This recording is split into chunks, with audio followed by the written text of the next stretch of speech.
குரு பிரம்மா குரு விஷ்ணு குரு தேவோ மகேஸ்வரக குரு சாட்சாத் பரபிரம்மா தஸ்மை ஸ்ரீ குரவே நமக. நேயர்களுக்கு யோக பிருந்தாவின் வணக்கங்கள். வாழ்வில் எல்லோரும் எல்லா வளமும் பெற்று வாழ வேண்டும். இந்த பிளவ வருடத்தில் குரு வக்ர நிலை அடைகிறார். சரி, இந்த வக்ரம்னா என்ன அப்படின்றத நம்ம முதல்ல பார்க்கலாம். வக்ரம் என்பது பின்னோக்கி செல்வதுன்னு அர்த்தம். ஆனால் பின்னோக்கி செல்வதுன்னா இப்போ கும்பத்தில் இருக்கக்கூடிய குரு பகவான் பின்னோக்கி அப்படின்னும் போது அதே இடத்திலேயே பின்னோக்கி தான் செல்கிறார், மகரத்துக்கு செல்லவில்லை. சரி, இதனால் என்ன நமக்கு பலன் அப்படின்னு பார்த்தீங்கன்னா, இப்போ நடக்கக்கூடிய இந்த செயல்பாடு அப்படின்னு சொல்லும்போது, இந்த குரு முதல்ல பார்த்திங்கன்னா மகரத்தில் இருந்தார். மகரத்தில் இருந்து அதிசாரமாக இப்போ கும்பத்தில் வந்திருக்கார். கும்பத்தில் இப்போது வக்ரம் பெற்று இப்போது 120 நாட்கள் இந்த இடத்துல அவர் வக்ரம் பெறுகிறார். மீண்டும் மகரத்துக்கே செல்வார்.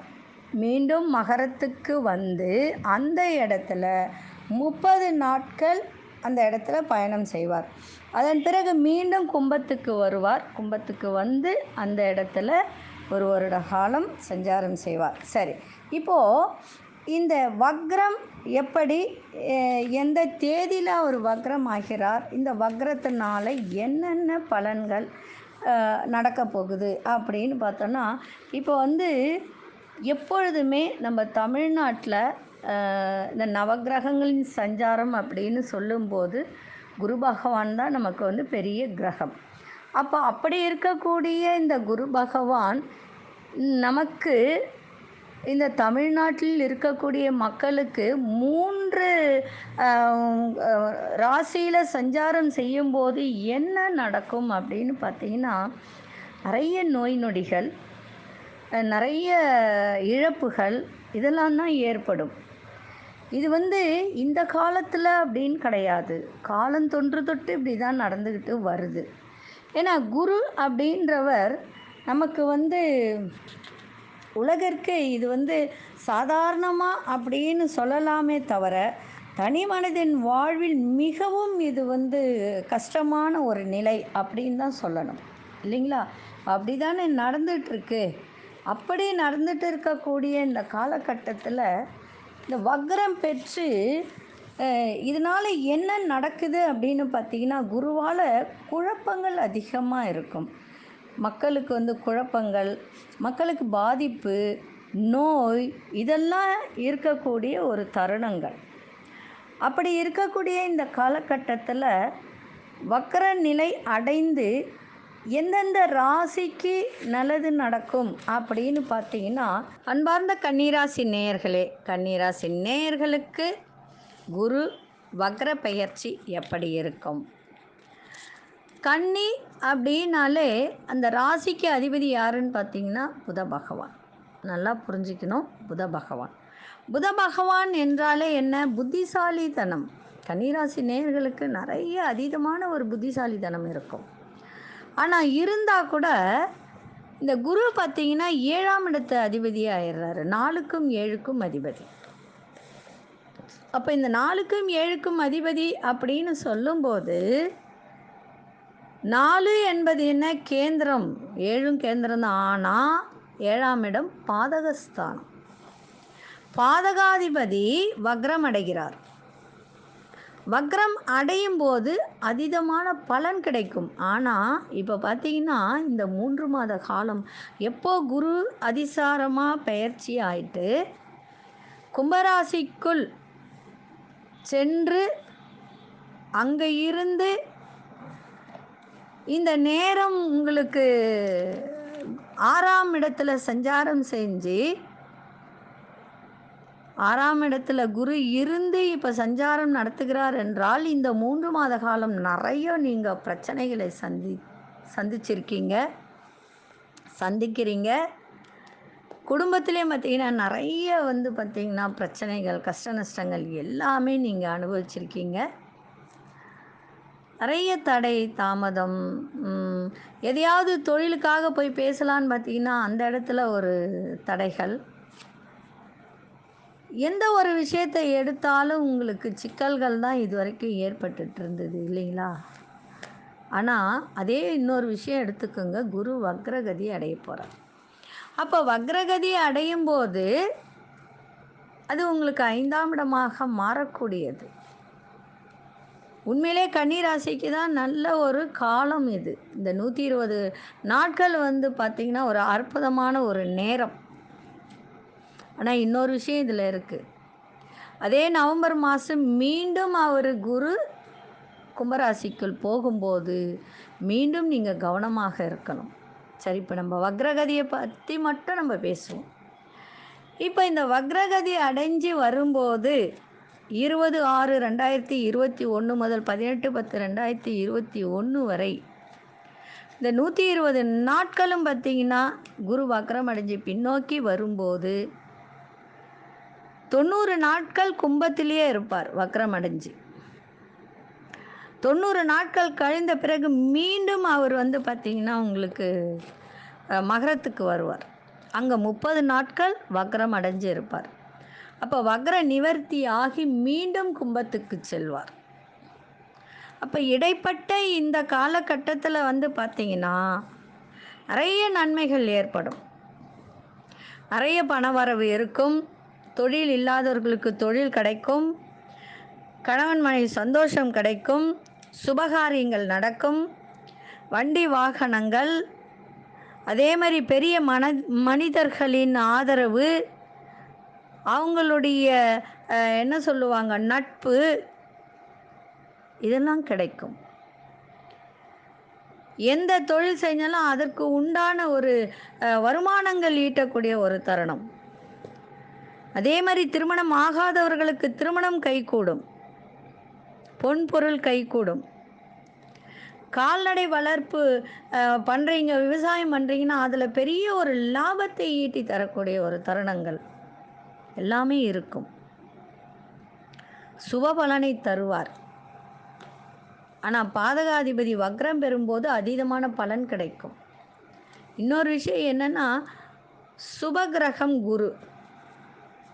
அப்போ அவர் வக்ரம் அடையும் போது சில ராசிக்கு அசுப பலனை தரும், சில ராசிக்கு அதுவே நன்மை அடையும், நன்மையான பலனை கொடுக்கும். அதில் பார்த்தீங்கன்னா கன்னி ராசிக்கு மிக மிக அற்புதமான பலனை கொடுக்கக்கூடிய தருணம் இந்த 120 நாட்கள். அருமையான ஒரு நாள், இதை பயன்படுத்திக்கோங்க. இந்த நேரம் சம்பாதிக்கிறத சேமிப்பில் வச்சுக்கோங்க. யாருக்கும் தெரியாமல் ஏதாவது ஒரு இடத்துல சேமித்து வச்சுக்கோங்க. ஏன்னா மீண்டும் குரு கும்பத்துக்கு செல்லும் போது 6ஆம் இடமாக மாறிடும், ருணரண சத்ருஸ்தானமாக மாறும். அப்போ கொஞ்சம் தொழிலில் கொஞ்சம் மந்த நிலையெல்லாம் ஏற்பட்டுடும். அதனால் இந்த குரு வக்ரகதியாக இருக்கக்கூடிய இந்த தருணத்தில் தொழில் நல்லா வளரும், வியாபாரம் நல்லா நடக்கும், நீங்கள் நினைத்ததெல்லாம் நடக்கும், புதிய தொடர்புகள் கிடைக்கும், அதில் ஒரு மகிழ்ச்சி, உங்களுடைய புத்தி சாதுரியம். கன்னிராசிக்கு சொல்லவே வேணாம், புத்திசாலித்தனம் நிறைய இருக்கும். அப்படிப்பட்டவர்கள் இந்த நேரத்தில் உங்களுடைய அந்தஸ்து, மரியாதை எல்லாமே கூடும். இந்த ஒரு காலகட்டத்தில் மட்டும்தான் சொல்கிறேன். ஆனால் இன்னொரு விஷயம் நம்ம எடுத்துக்கணும். எல்லாருக்குமே இது நடந்துருமா, எல்லாருக்குமே இந்த ஒரு பலன் கிடைக்குமா அப்படின்னு நம்ம யோசிக்கும்போது அவரவர்களுடைய ஜனனகால ஜாதகத்தை நம்ம ஆராய்ஞ்சு பார்க்கணும். அவர்களுக்கு குரு எப்படி இருக்குது, இப்போ என்ன திசை நடக்குது, ஜனனகால ஜாதகத்தில் எப்படி இருக்குன்னு நம்ம அதை ஆராய்ஞ்சு பார்த்தாதான் முழுமையான பலனை நமக்கு கிடைக்கும். முதல்ல அதை பாருங்கள். உங்கள் ஊரில் உள்ள யார்கிட்டையாவது நீங்கள் காட்டி, ஏன்னா எதுக்காக இதை சொல்கிறேன் அப்படின்னா, இந்த 120 நாட்கள் அருமையான ஒரு நாட்கள். பொன்னான வாய்ப்புன்னு சொல்கிறோம் இல்லையா, பொன்னான வாய்ப்பு கிடைச்சா பயன்படுத்திக்கணுன்றது ஒன்று உண்டு இல்லையா, சொல்லியிருக்காங்க இல்லையா. அந்த பொன்னான வாய்ப்புகள் கிடைக்கக்கூடிய ஒரு தருணங்கள் இப்போ இருக்குது. 20ஆம் தேதிக்கு மேலே உங்களுக்கு அது கிடைக்க போகுது. அப்போது அந்த சூழ்நிலையை நம்ம பயன்படுத்திக்கணும்னு சொல்லும்போது உங்கள் ஜனனகால ஜாதகத்தை பார்த்துருங்க. பார்த்துக்கிட்டு அதுக்கு உண்டான பரிகாரத்தை செஞ்சுருங்க. அப்போ செய்யும்போது இதனுடைய பலன் முழுமையாக கிடைக்கும். மீண்டும் ஒரு முறை சொல்கிறேன், நீங்கள் இந்த காலகட்டத்தில் இந்த 120 நாட்கள் உங்களுக்கு அருமையான வாய்ப்புகள் கிடைக்கும். சில பேர் அவங்களுடைய புத்தி சாதுரியத்தால் நல்லா சம்பாதிக்கக்கூடிய ஒரு திறமை இருக்கும். அவர்களெல்லாம் சம்பாதித்த பணத்தை சேமித்து வைத்து கொள்ளுங்கள். அடுத்தது கும்பராசிக்குள் குரு பகவான் பிரவேசம் ஆகும்போது மீண்டும் கொஞ்சம் பிரச்சனைகள் ஏற்பட வாய்ப்பு இருக்குது. அதனால் இந்த காலகட்டத்தை நீங்கள் முழுமையாக பயன்படுத்திக்கிட்டால் நல்ல வருமானம் வரக்கூடிய தருணங்கள் இருக்குது. அதே மாதிரி நல்ல வண்டி வாகனங்கள் வாங்கக்கூடியது, பிள்ளைகளால் சந்தோஷங்கள், எதிர்பாராத நல்ல வாய்ப்புகள், இந்த சின்ன சின்ன கான்ட்ராக்டெல்லாம் எடுத்து செய்யக்கூடிய ஒரு தருணங்கள்லாம் இருக்குது. இதை பயன்படுத்திக்கோங்க. ஏன்னா நிறைய பேர் இப்போ கோர்ட்டு கேஸு வழக்கு இருக்குன்னா அதில் கூட ஒரு முடிவு வந்துடும். ஆனால் முயற்சி எடுக்கணும். இந்த முயற்சி எடுத்தால் நிச்சயமாக நடக்கும். அதே மாதிரி ஒரு ஒரு உயர் பதவி கிடைக்கக்கூடிய ஒரு தருணங்கள்லாம் இருக்குது. நண்பர்கள்லாம் நல்ல நண்பர்கள் கிடைப்பாங்க. ஒரு அந்தஸ்து, கௌரவம், பதவி, நல்ல ஒரு வேலையாட்கள், நல்ல ஒரு உத்தியோகம், இந்த தருணங்கள்லாம் இப்பொழுது இருக்கும் உங்களுக்கு. ஆனால் அதை முழுமையாக பயன்படுத்திக்க வேண்டியது சொல்லவே தேவையில்லை. கன்னிராசி நேயர்கள் நிறைய பேர் நல்ல புத்திசாலித்தனத்தில் உள்ளவங்க. இந்த நேரத்தை பயன்படுத்தி சேமித்து வச்சுக்கிட்டிங்கன்னா பின்னாடி உங்களுக்கு இந்த குரு அங்கே செல்லும்போது இது உங்களுக்கு பயன்படும். ஆனால் மீண்டும் ஒரு முறை சொல்கிறேன், உங்கள் ஜனனகால ஜாதகத்தை ஆராய்ந்து பார்த்து அதற்கு உண்டான பரிகாரங்கள் செஞ்சுக்கிட்டிங்கன்னா நிச்சயமாக நல்லதே நடக்கும். மேலும் உங்களுக்கு சிறப்பாக இருக்கணும் அப்படின்னு சொன்னால் குரு பகவானை நல்லா வணங்குங்க. அதுவும் இல்லாமல் குரு பார்த்திங்கன்னா சனியினுடைய வீட்டில் இருக்கிறதுனால மகாவிஷ்ணுவும் வணங்கினால் மிக மிக சிறப்பாக இருக்கும். அதையும் செய்யுங்க. முடிந்தால் தான தர்மங்கள் செய்யுங்கள், அன்னதானம் செய்யுங்க. பணம் காசு கொடுக்காதீங்க, தானம் அன்னதானம் செய்யுங்க. இன்னும் உங்களுக்கு சிறப்பாக இருக்கும். மூக்கடலை சுண்டல் செஞ்சு தானம் பண்ணுங்க. அதுதான் உங்களுக்கு சிறப்பானதாக இருக்கும். சரிங்களா? நன்றி, வணக்கம். யோக பிருந்தாவின் வாழ்த்துக்கள். ஸ்ரீ குபேரன் டிவியை பார்த்தமைக்கு நன்றிகள். மேலும் இது போன்ற தகவல்களை தெரிந்து கொள்ள ஸ்ரீ குபேரன் டிவியை சப்ஸ்கிரைப் செய்யுங்கள். மறக்காமல் பெல் ஐக்கானை கிளிக் செய்யுங்கள்.